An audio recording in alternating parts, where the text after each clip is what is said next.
पूरी दुनिया के सदस्य यहाँ जो शिनचन जी ऑनलाइन सेमिनार में जुड़े हैं, जो कि स्वर्ग के राज्य के दृष्टांतों और उनके सही अर्थों पर गवाही है। आप सभी से मिलकर मुझे बहुत अच्छा लगा। मेरा नाम किम छे हुन है और मैं आंद्रेस गोत्र से हूँ और आज मैं आपका होस्ट रहूँगा। परमेश्वर ने स्वर्ग के राज्य के भेदों के बारे में दृष्टांतों में बात की, लेकिन आज इन सभी दृष्टांतों का सही अर्थ पूरी दुनिया में उसके बारे में गवाही दी जाती है। तो सबसे पहले हम परमेश्वर का धन्यवाद करते हैं, जिन्होंने आज हमें ये समझ और ये बुद्धि दी। तो आज पूरी दुनिया के जितने भी सदस्य हैं जो इस सच्चाई को ढूंढने यहाँ आए हैं, उन सभी का मैं स्वागत करता हूँ। और इस सेमिनार को शुरू करने से पहले चलिए प्रभु को हम प्रार्थना समर्पित करते हैं। हे परम पवित्र परमेश्वर पिता, और जो इस समय ये चाहते हैं कि सभी लोगों को ये सच्चाई पता चलने पाए, ये ऑनलाइन सेमिनार में हमें बुलाने के लिए, जो कि स्वर्ग के दृष्टांतों के सही अर्थों की गवाही है, यहाँ हम सबको बुलाने के लिए आपका धन्यवाद। इस समय तो अपने 6000 साल के जो बाइबल के कार्यों को पूरा करने के लिए उस चरवाहे को भेजता है, उसके माध्यम से हम ये सारे वचन आज जानने पाते हैं। तो इस सेमिनार में भी आज तो हमारी अगुवाई कर, और आज हम ये विनती करते हैं कि पूरी दुनिया के जितने भी सदस्य हैं, हमारे लिए तू स्वर्ग का जो द्वार है वो खोल और हमें वो आंखें दे, वो कान दे और वो हृदय दे, जिसके माध्यम से हम भले और बुरे का सही ज्ञान रखने पाएँ और तेरे इच्छा को, तेरी युक्ति को पूर्ण रूप से, स्पष्ट रूप से जानने पाएँ। तो आज जो हमें इंस्ट्रक्टर पढ़ाएंगे, वे वचन उनके मुंह से नहीं, लेकिन तेरे अनुग्रह, तेरे आत्मा के माध्यम से हमारी अगुवाई कर सके। ये सारी विनती हम यीशु मसीह के नाम से मांगते हैं, जो जीवन है। आमीन।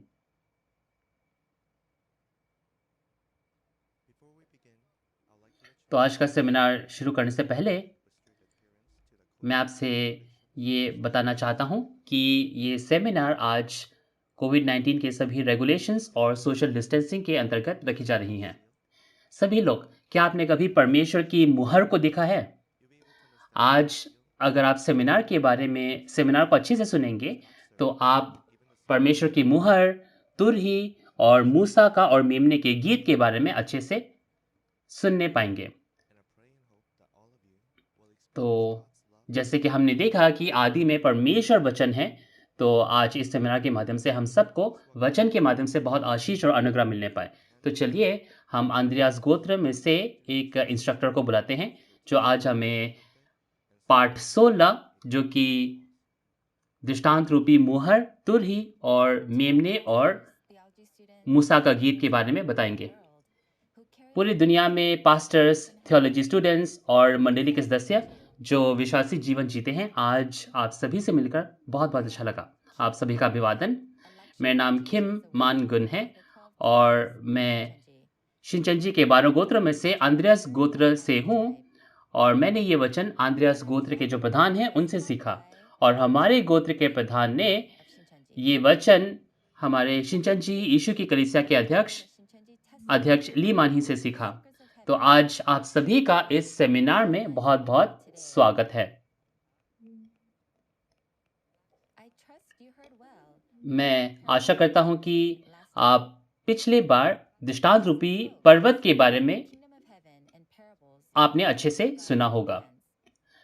यीशु मसीह ने स्वर्ग के राज्य के भेदों के बारे में दृष्टांतों में बात की, और आप यूहन्ना 16 के 25 में देख सकते हैं कि यीशु मसीह ने कहा कि एक समय आता है जब वे सारी चीजें सरल भाषा में बताएंगे, और वो समय अब आ चुका है जब सभी भविष्यवाणियां पूरी होती हैं और वास्तविकताएं, पूर्णताएं जो है प्रकट होती हैं। तो आज जो है हम उन सभी दृष्टांतों के सही अर्थों के बारे में गवाही देने पाते हैं और उन वास्तविकताओं को जानने पाते हैं। आज का जो पाठ होगा वो होगा पाठ 16, दृष्टांत रूपी मुहर, तुरही और गीत।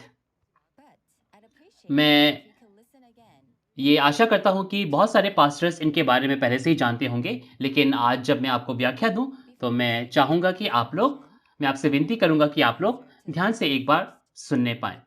तो चलिए आज आपको मैं उन दृष्टांत रूपी शब्दों के बारे में बताऊंगा। दृष्टांत रूपी मुहर का मतलब है परमेश्वर का वचन, और दूसरा है दृष्टांत रूपी तुरही। तुरही वो वचन है जो वास्तविकताओं के बारे में हमें बतलाता है, और गीत का मतलब है कि परमेश्वर का वचन। तो चलिए इस दृष्टांत रूपी मुहर के बारे में पहले जानते हैं। चलिए प्रकाशित वाक्य 7 में हम इस दृष्टांत रूपी मुहर के बारे में पढ़ते हैं। प्रकाशित वाक्य 7 2 से 3।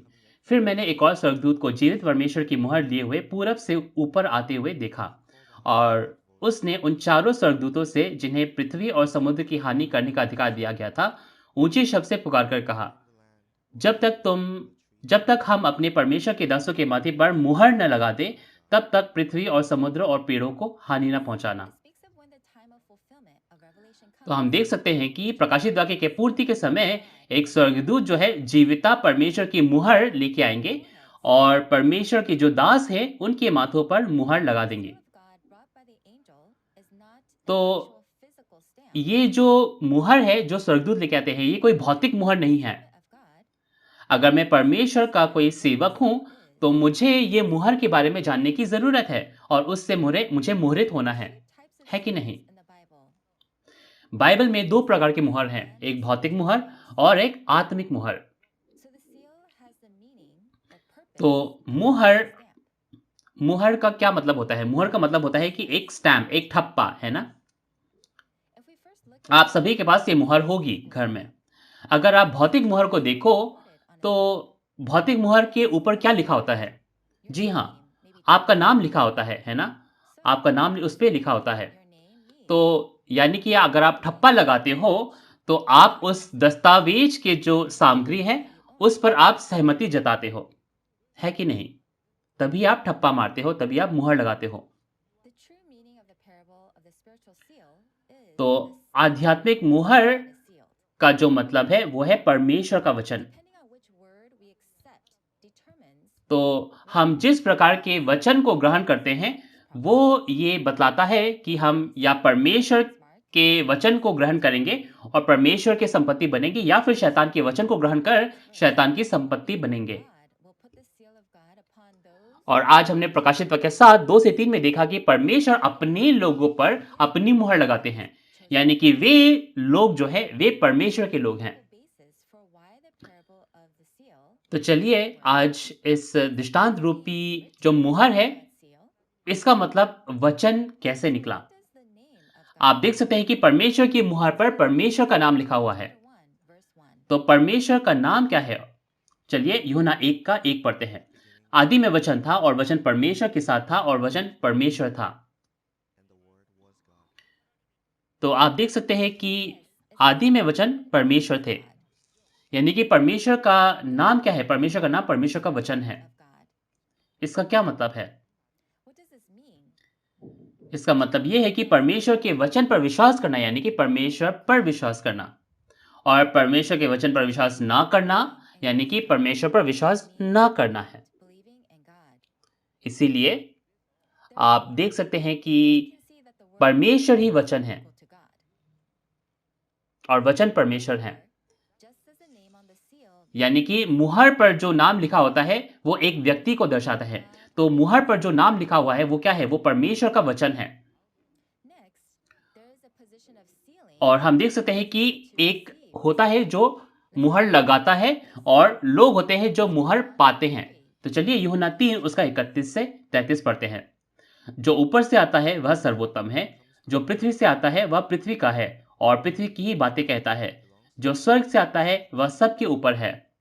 जो कुछ उसने देखा और सुना उसी की गवाही देता है, और कोई उसकी गवाही ग्रहण नहीं करता। जिसने उसकी गवाही ग्रहण कर ली, उसने उस बात पर छाप दे दी कि परमेश्वर सच्चा है। तो यीशु थे जो स्वर्ग से आए थे, ऊपर से आए थे, है ना? और जिन बातों की उन्होंने गवाही दी, जो उस बात को ग्रहण करता है, वो इस बात पर छाप देता है कि परमेश्वर सच्चा है। यानी कि जो कोई उस गवाही को ग्रहण करता है, उस पर मुहर कर दी जाती है, उस पर छाप कर दी जाती है। यानी कि आप देख सकते हैं कि एक चरवाहा जो परमेश्वर के वचन को बोलता है, परमेश्वर के वचन की गवाही देता है, वो मुहर बन जाता है और जो लोग उसे ग्रहण करते हैं, उन पर वो मुहर कर दी जाती है, उन पर छाप लगा दी जाती है। तो जो लोग परमेश्वर के वचन को अपनाते हैं, उसे ग्रहण करते हैं, वे परमेश्वर की संपत्ति बन जाते हैं क्योंकि उन पर परमेश्वर के नाम की छाप लग जाती है। तो इस मुहर को परमेश्वर के वचन की गवाही देने के लिए भेजा जाता है और जो लोग परमेश्वर के चुने हुए हैं, वे उस वचन को सुनकर इस वचन को अपने दिलों पर अंकित करते हैं, मुहरित करते हैं और वे परमेश्वर के संपत्ति बन जाते हैं। आप हबक्कुक 2 के 2 में देखो तो ये लिखा है कि परमेश्वर की जो वचन है, परमेश्वर का जो वचन है, वो हमारे दिलों पर भी अंकित होना चाहिए, ताकि कोई भागते हुए भी उसे पढ़ सके। तो परमेश्वर का वचन जो है हमारे हृदय पर अंकित होना चाहिए, मुहरित होना चाहिए, ताकि हम कहीं जा भी रहे हों, तब भी हम उसको पढ़ सके, वो वचन हमारे साथ रह सके। तो चलिए इन मुहरित लोगों की वास्तविकता हम बनने पाएँ। अगर परमेश्वर का वचन परमेश्वर की मुहर है, तो शैतान का जो वचन है, वो भी शैतान का क्या है? शैतान का मुहर है। तो पहले आगमन के समय पर जो लोग फरीसी सदूकियों के वचन सुनते थे और उसे ग्रहण करते थे, वे लोग शैतान के उस मुहर को, शैतान के छाप को अपने ऊपर लगा लेते थे और शैतान की संपत्ति हो जाते थे। और ये सारी चीज़ें पहले आगमन पर पूरी नहीं होती हैं, ये सारी चीज़ें दूसरे आगमन पर भी पूरी होती हैं आज, दूसरे आगमन प्रकाशित वाक्य के समय पर।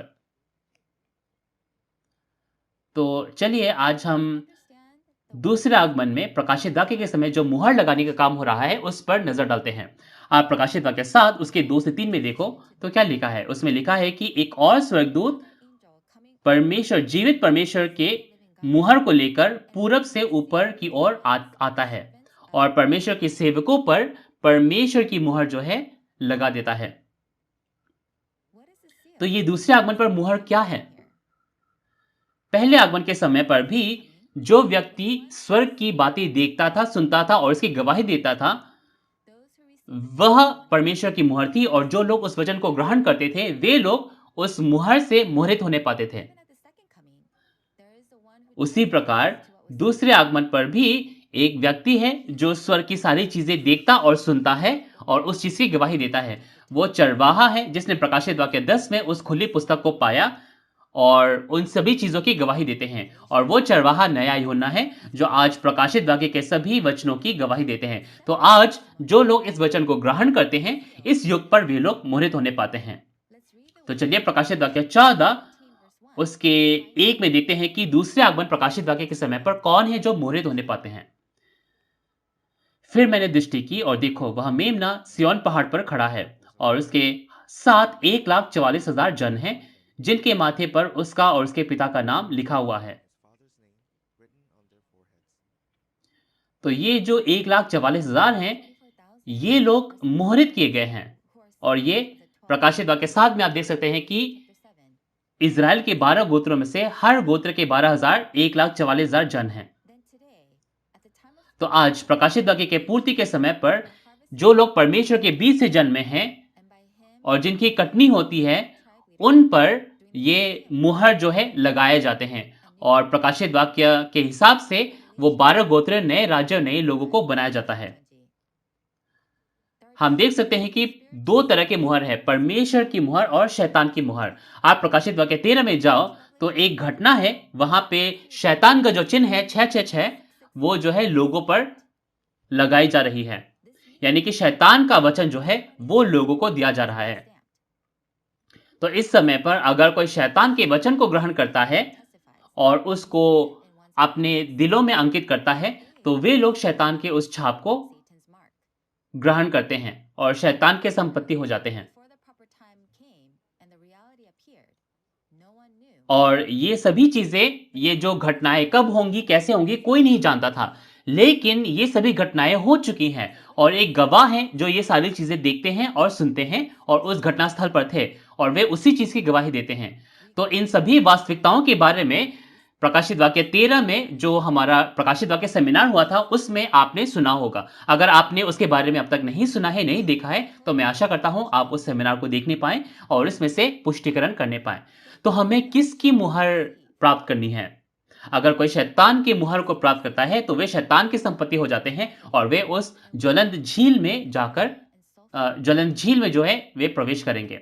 लेकिन अगर कोई परमेश्वर की मुहर को प्राप्त करता है, तो वे उस प्रथम पुनरुत्थान में और स्वर्ग के राज्य में परमेश्वर के साथ प्रवेश करेंगे।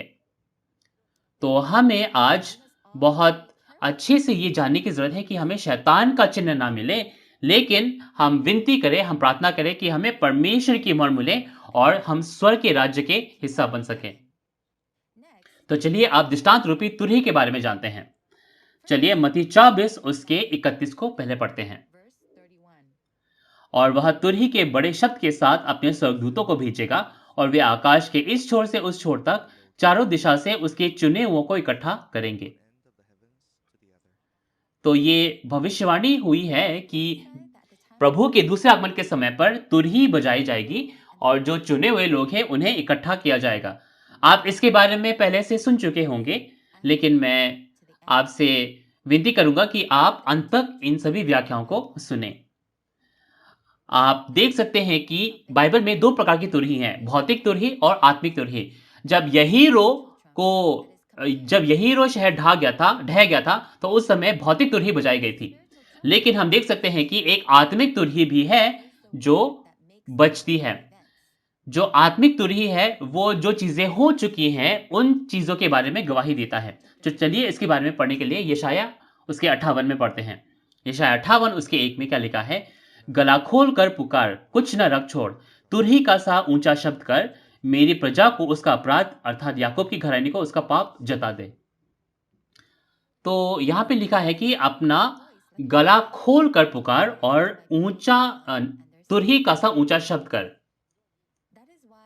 इसीलिए हम देख सकते हैं कि परमेश्वर लोगों को तुरही के माध्यम से इस्तेमाल कर उनके माध्यम से क्या है, वचन देते हैं।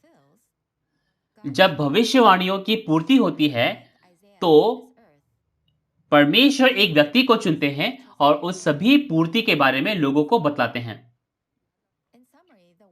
तो इस तुरही का इस्तेमाल जो करता है, वो स्वर्गदूत होता है, आत्मा होती है। और जो तुरही की आवाज है, वो गवाही का वचन होता है, जो उन सभी पूर्ति के गवाही के बारे में लोगों को बताने पाता है। चलिए यशायाह 18 का 3 पढ़ते हैं।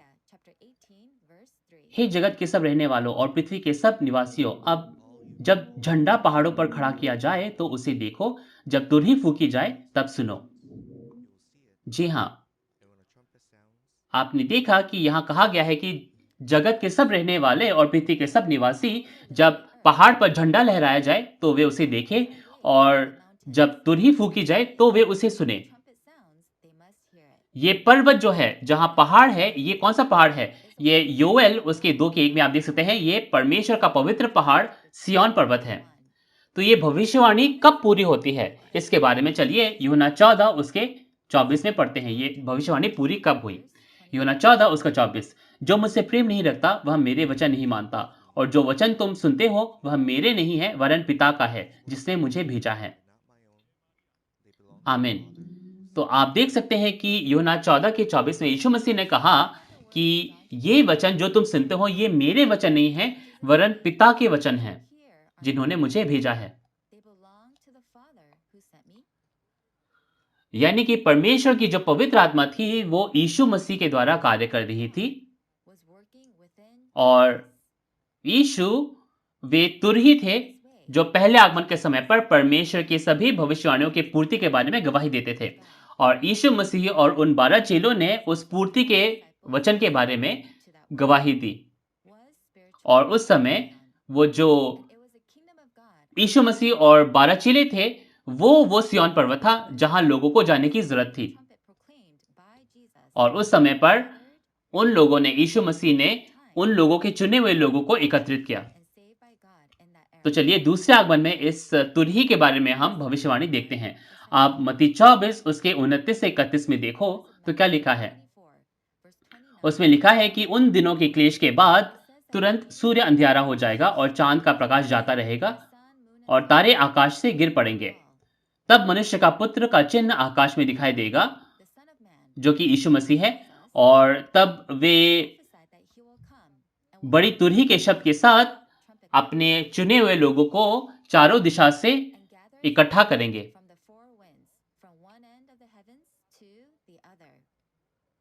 अगर आप इस चित्र पर देखें, तो इस चित्र में देखें तो मैं आपको बताऊंगा। तो ये लिखा है कि उन दिनों के क्लेश के बाद सूर्य अंधियारा हो जाएगा और चांद का प्रकाश जाता रहेगा और तारे आकाश से गिर पड़ेंगे। तो सूरज, चांद, तारे जो है अंधेरे होके गिर जाएंगे, यानी कि परमेश्वर के लोगों का न्याय हो जाएगा और अंधेरा हो जाएगा, आत्मिक रात हो जाएगी। इस समय पर यीशु मसीह ने कहा कि वे अपने स्वर्गदूतों को भेजकर तुरही के माध्यम से जो परमेश्वर के चुने हुए लोग हैं, उन्हें चारों दिशा से एकत्रित कर सिय्योन पर्वत पर बुलाएंगे।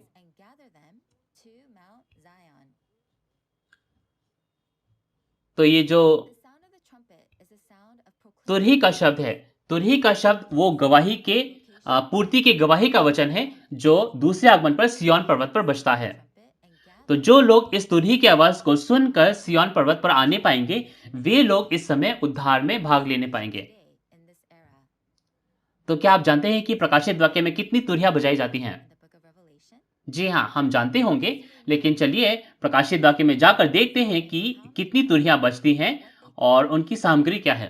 प्रकाशित वाक्य 8 उसका 1 से 2 पढ़ते हैं। चलिए। जब उसने सातवीं मोहर खोली तो स्वर्ग में आधे घंटे तक सन्नाटा छा गया, और मैंने उन सातों स्वर्गदूतों को जो परमेश्वर के सामने खड़े रहते हैं देखा, और उन्हें 7 तुरहियां दी गई। तो हम देख सकते हैं कि जब सातवीं मुहर खोली गई तो 7 स्वर्गदूतों के हाथों में 7 तुरहियां दी गई। तो यहाँ जो स्वर्गदूत है, ये क्या है? ये आत्मा है, और तुरही एक व्यक्ति है। तो जब प्रकाशित वाक्य पूरा होता है तो ये जो 7 आत्माएं हैं, वो 7 लोगों का इस्तेमाल कर उन्हें तुरही के रूप में इस्तेमाल करते हैं।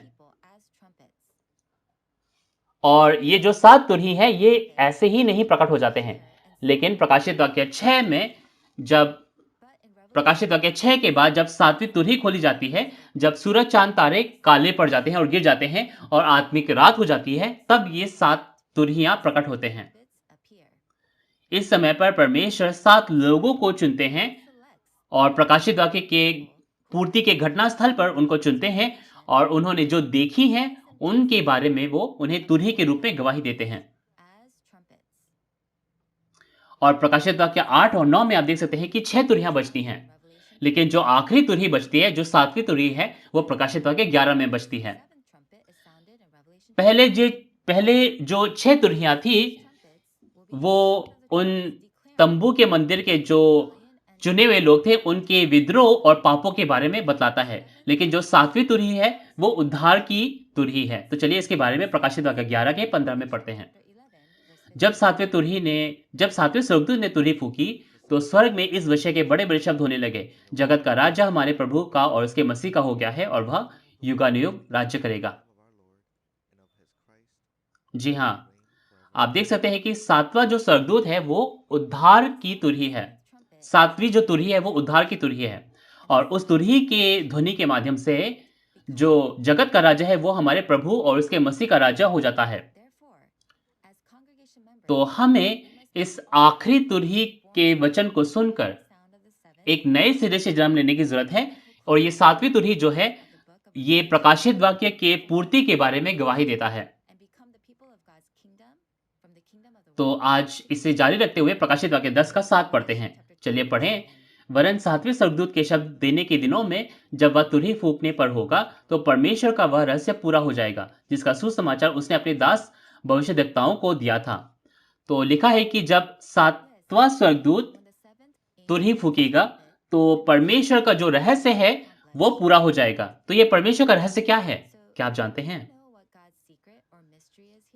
तो चलिए परमेश्वर का जो रहस्य है, ये जो पूरा होना है, इसके बारे में पढ़ने के लिए 1 कुरिन्थियों 15 उसके 51 से 54 में पढ़ते हैं। देखो, मैं तुमसे भेद की बात कहता हूं कि हम सब तो नहीं सोएंगे, परंतु सब बदल जाएंगे, और ये क्षण भर में पलक मारते ही अंतिम तुरही फूकते ही होगा। क्योंकि तुरही फूकी जाएगी और मुर्दे अविनाशी दिशा में उठाए जाएंगे और हम बदल जाएंगे। क्योंकि अवश्य है कि वह नाशवान देह अविनाश को पहन ले और यह मरणहार देह अमरता को पहन ले। और जब यह नाशवान अविनाश को पहन लेगा और यह मरणहार अमरता को पहन लेगा, तब वह वचन जो लिखा है पूरा हो जाएगा। जय ने मृत्यु को निगल लिया।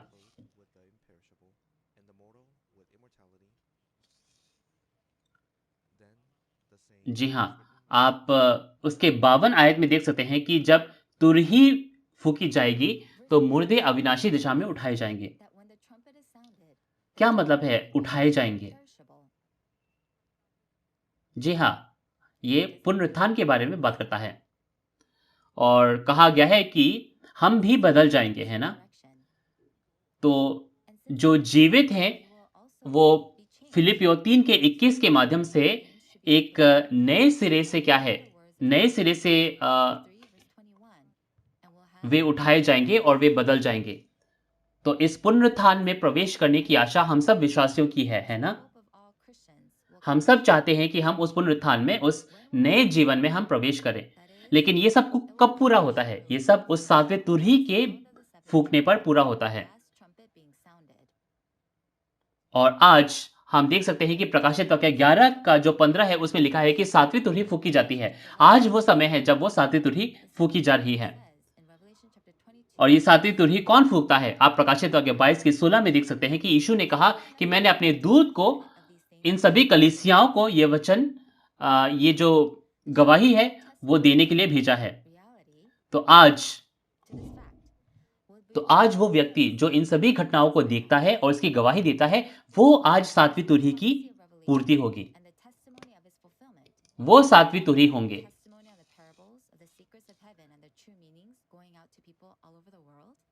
तो आज आप देख सकते हैं कि हमने पिछले साल प्रकाशित वाक्य का जो सेमिनार है वो रखा, जिसमें हमने प्रकाशित वाक्य के सभी घटनाओं के जो पूर्ति है उसके बारे में गवाही दी। और इसके बाद हम अभी ये जो है प्राथमिक स्तर के जो पाठ है उनको कर रहे हैं और इन गवाही के माध्यम से पूरी दुनिया इस प्रचार को सुनकर बदल रहे हैं। आज सभी पास्टर, सभी थियोलॉजी स्टूडेंट्स, सभी बाइबल स्कूल्स इस वचन को सुनकर, इसके गवाही को जानकर हमारे साथ एक होना चाहते हैं। इस पूर्ति के माध्यम से, इस गवाही के माध्यम से आज जो है पूरी दुनिया बदल रही है। इससे बड़ी तुरही जो है आज तक धार्मिक दुनिया में अब तक नहीं बजी है। तो आज जो इस 7वें तुरही की पूर्ति है वो कौन है? नया यूहन्ना। आत्मिक तुरही 2 प्रकार के होते हैं, एक परमेश्वर की तुरही और एक शैतान की तुरही। तो शैतान की तुरही क्या है? आप देख सकते हैं कि शैतान की तुरही झूठ है और लोगों की जो शिक्षाएं हैं वो सुनाते हैं।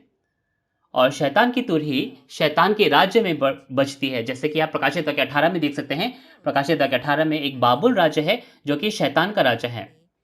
और हम देख सकते हैं कि परमेश्वर अपनी युक्ति जो है एक तुरही के माध्यम से हर युग में बतलाता है और परमेश्वर चाहते हैं कि उनकी युक्ति जो है सभी लोगों तक पहुंचे। तो परमेश्वर अपनी युक्ति को, इस वचन को एक गीत के रूप में लोगों तक पहुंचाते हैं। तो चलिए आज हम जानने की कोशिश करें कि परमेश्वर का जो गीत है वो क्या है और एक नया गीत क्या है जो उस सिय्योन पर्वत पर केवल 1,44,000 जन सीख सकते हैं। तो चलिए प्रकाशित वाक्य 15 उसकी 3 को पढ़ें। और वे परमेश्वर के दास मूसा का गीत और मेमने का गीत गा गाकर कहते हैं, हे सर्वशक्तिमान प्रभु परमेश्वर, तेरे कार्य महान और अद्भुत हैं। है युग युग के राजा, तेरे चाल ठीक है और सच्चे हैं। जी हाँ, आप देख सकते हैं कि दृष्टांत रूपी गीत का मतलब क्या है? वो वचन जिसकी गवाही दी जाती है। मैं आशा करता हूं कि बहुत सारे पास्टर्स इसके बारे में पहले ही जानते होंगे, लेकिन मैं आशा करूंगा कि क्योंकि ये बहुत महत्वपूर्ण सामग्री है, आप अंत तक इसे सुने। तो हम देख सकते हैं कि बाइबल में भविष्यवाणी भी है और उनकी पूर्ति की भी गवाही है। आप देख सकते हैं कि प्रकाशित वाक्य 15 के 3 में परमेश्वर के दास मूसा का गीत और मेमने का गीत गाया जाएगा। तो हमें जानने की जरूरत है कि ये गीत क्या है ना? बाइबल में हम भौतिक गानों को भी जान सकते हैं और आत्मिक गानों को भी देख सकते हैं। और ये जो आत्मिक गाने हैं, ये उन भौतिक गानों के उदाहरण पर लिए गए हैं। आज ये आत्मिक जो गीत है उसका मतलब है वो वचन जिसके बारे में गवाही दी जाती है। तो परमेश्वर ने गीत कैसे दिए? पुराने ज़माने से ही परमेश्वर का जो वचन है वो गाने के रूप में लिखा गया ताकि लोग उस वचन को सीख सकें और उसे याद कर सकें। आप भजन संहिता उसके 119 के 54 में देखो तो क्या लिखा है? वहाँ लिखा है कि अ, तेरी विधियाँ मेरे गीत गाने का विषय बनी। और भजन संहिता 119 उसके 172 में आप देख सकते हैं कि तेरे वचन का मैं गीत गाऊं क्योंकि तेरी सब आज्ञाएं धर्ममय हैं। यानी कि परमेश्वर का जो वचन है वो क्या है? एक गीत के माध्यम से है। तो उस समय पर पुराने ज़माने में, पुराने नियम में जो परमेश्वर का वचन था वो मूसा का गीत था। और जो 4 सुसमाचार है वो भी क्या है? वो भी एक गीत है। चलिए व्यवस्था विवरण 31 उसके 19 से आगे पढ़ते हैं जो मूसा के गीत के बारे में हमें बतलाता है। इसलिए अब तुम ये गीत लिख लो और तू इसे इज़राइलियों को सिखाकर कंठस्थ करा देना, इसलिए कि यह गीत उनके विरुद्ध मेरी साक्षी ठहरे। जब मैं इनको उस देश में पहुंचाऊंगा जिसे देने की मैंने इनके पूर्वजों से शपथ खाई थी और जिसमें दूध और मधु की धाराएं बहती हैं, और खाते खाते इनका पेट भर जाए और ये हष्ट-पुष्ट हो जाएंगे। तब ये पराई देवताओं की ओर फेर कर उनकी उपासना करने लगेंगे और मेरा तिरस्कार करके मेरी वाचा को तोड़ देंगे। वरन अभी भी जब मैं इन्हें उस देश में जिसके विषय मैंने शपथ खाई है पहुंचा नहीं चुका, मुझे मालूम है कि ये क्या-क्या कल्पना कर रहे हैं। इसलिए जब बहुत सी विपत्तियां और क्लेश इन पर आ पड़ेंगे, तब यह गीत इन पर साक्षी देगा, क्योंकि इनकी संतान इसको कभी भी नहीं भूलेगी। तो व्यवस्था विवरण 31 उसके 19 से 21 में हम देख सकते हैं कि ये जो गीत था ये परमेश्वर ने मूसा को सिखाया ताकि मूसा उन इज़राइलियों को सिखा सके, ताकि वे परमेश्वर के वचन को हमेशा याद कर सके। और ये वचन वो भविष्यवाणी थी कि इज़राइली उस कनान देश में प्रवेश कर, क्योंकि परमेश्वर को भूल ना जाए, इसीलिए उन्हें क्या है, उन्हें ये गीत जो है सिखाया जाए। और जब वे परमेश्वर के उस वाचा को तोड़ देंगे तब यह गीत जो है उनके लिए एक साक्षी ठहरेगा। तो परमेश्वर जो है, परमेश्वर भविष्यवाणी को क्या है, एक गीत के रूप में लिखते हैं ताकि लोग उसे सीख सके।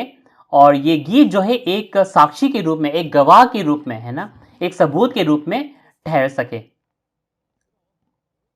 तो गीत का, दृष्टांत रूपी गीत का सही अर्थ है वो वचन जिसके बारे में गवाही दी जाती है।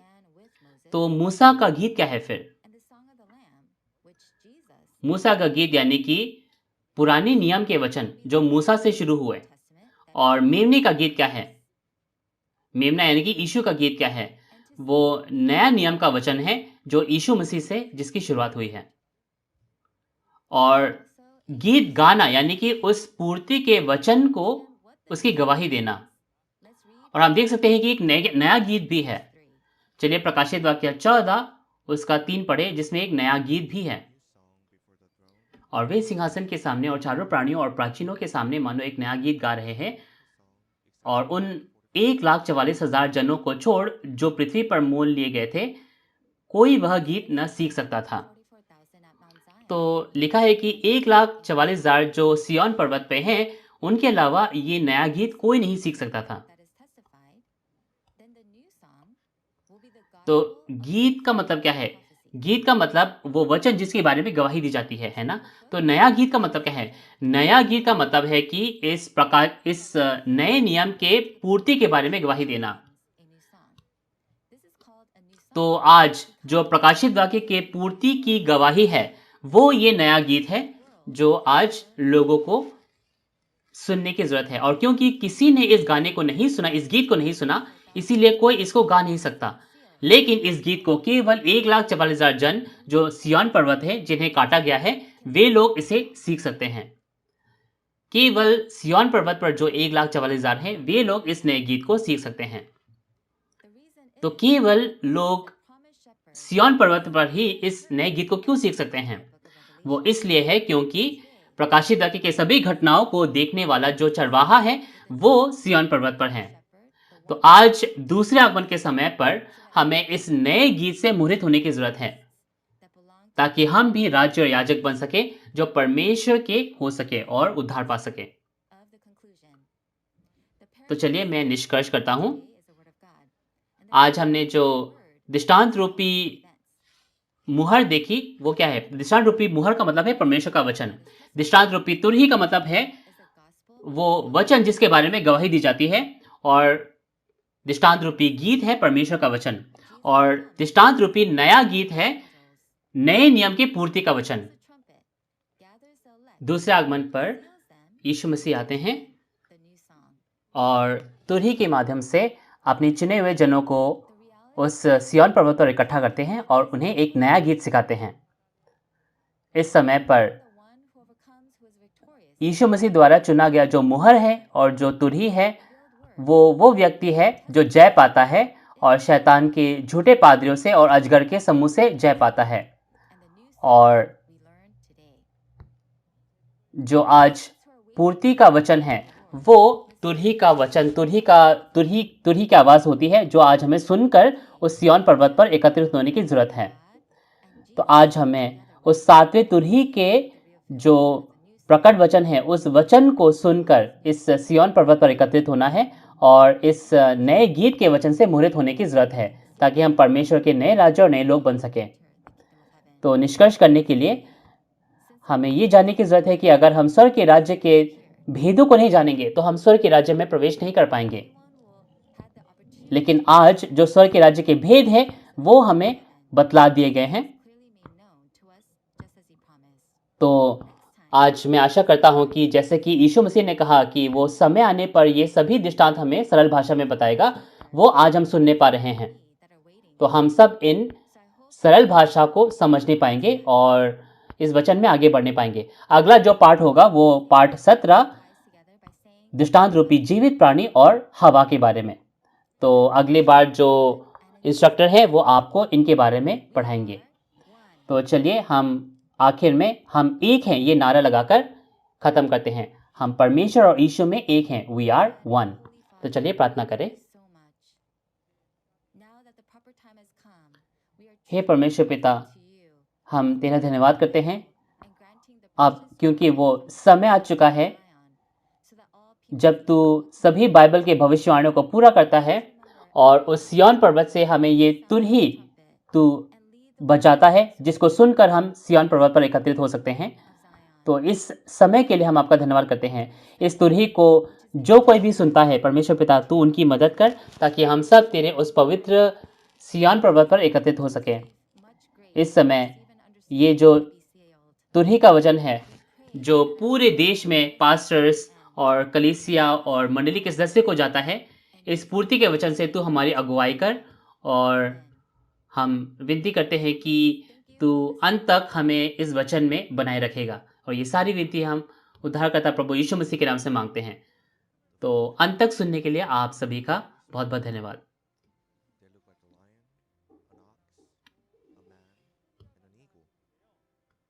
तो आप इन 4 जीवित प्राणियों को देखो तो ये बहुत ही अजीब दिखते हैं, है ना? ये एक सिंह के जैसा दिखता है, एक बैल के जैसा, एक मनुष्य के जैसा और एक उकाब के जैसा। सूरज जो है वो काला पड़ जाता है और चांद और तारे भी अंधेरे पड़ के गिर जाते हैं। तो आप देख सकते हैं कि सूरज, चांद, तारे ये अंधेरे पड़ के गिर जाते हैं। इसका क्या अर्थ है? तो मैं आशा करता हूं कि आप लोग ये सभी जो स्वर्ग के राज्य के दृष्टांत हैं, इनको समझने पाएंगे। तो आपने जैसे वीडियो में देखा, अगली बार जो फिलिपुस गोत्र के इंस्ट्रक्टर हैं, वो हमें पाठ 17 जो दृष्टांत रूपी जीवित प्राणी और हवा है, उसके बारे में पढ़ाएंगे। तो अगले सेमिनार में भी आप हमारे साथ जुड़े, ताकि आप इन सभी जो दृष्टांत रूपी वचन है उनके बारे में जानने पाएं।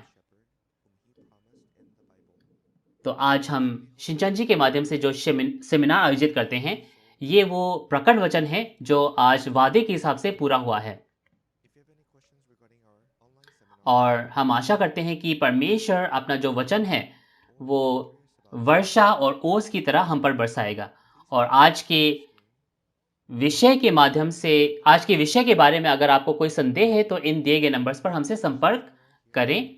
हम आपके सभी प्रश्नों का विस्तार में उत्तर देने की कामना करते हैं। तो हम यहीं आज के सेमिनार का अंत करते हैं प्रभु प्रार्थना के साथ।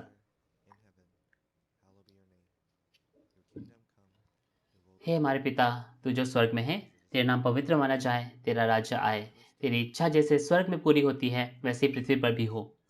हमारे दिन भर की रोटी आज हमें दे, और जिस प्रकार हमने अपने अपराधियों को क्षमा किया है वैसे ही हमारे अपराधों को क्षमा कर, और हमें परीक्षा में न ला परंतु बुराई से बचा, क्योंकि राज्य और सामर्थ्य और महिमा सदा तेरे ही हैं। आमीन।